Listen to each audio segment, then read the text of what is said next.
jitambulishe kwa mtu ambaye anakufahamu. Majina unaitwa nani? Sawa. Kwa majina naitwa Simon Kanyasu, ni mwanafunzi wa Ardhi University, nasoma course ya Land Management Evaluation mwaka wa 4. Mwaka wa 4. Yes. Okay. Sasa nimeona kabisa umevaa kipaji kabisa, golikipa. Nini yani kivipi, yani inawezekana vipi rais unakuja uwanjani? Kwanza napenda michezo.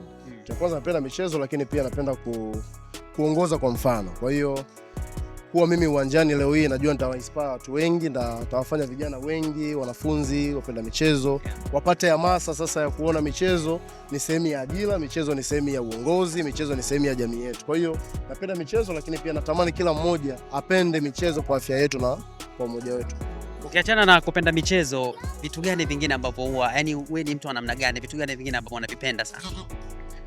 Kwanza napenda uadilifu, lakini pia napenda usawa na uzalendo. Ni vitu ambavyo vinanisukuma sana kuhakikisha kwamba nafanya vitu ambavyo ni vya tofauti na vitu ambavyo vinakuwa vina impact katika jamii. Napenda kuacha alama kwa kila sehemu ambayo nakwenda. Kwa hiyo hili la leo ninaamini ni sehemu ya alama na ni kitu ambacho napenda kufanya, watu wawe inspired, wapende kuona kwamba kuna haja ya kushiriki na kushiriki pamoja na serikali. Na kuhusiana na hili tukio ambalo linaendelea kwa sasa hivi la Freshers Festival 2025 kwa 2026, naomba ulizungumzie sana kwa ufupi.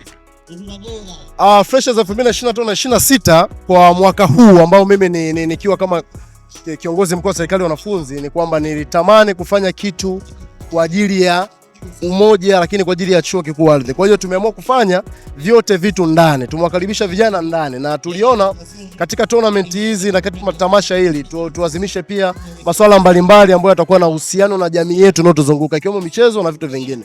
Lakini niwape rai tu kwamba tunakwenda kufanya kitu kikubwa ambacho sio tu kitu cha Ardhi University, lakini pia kitu cha jamii nzima na taifa kwa ujumla, kwa sababu ni kitu ambacho kitaenda kuonyesha vijana kwamba viongozi wanaweza, lakini sisi kama wataalamu au wanavyuo tunaweza kufanya vitu vikubwa na watu wengine wakafuata. Okay, President, nikupongeze sana. Sasa hivi naomba ukaendelee na michezo.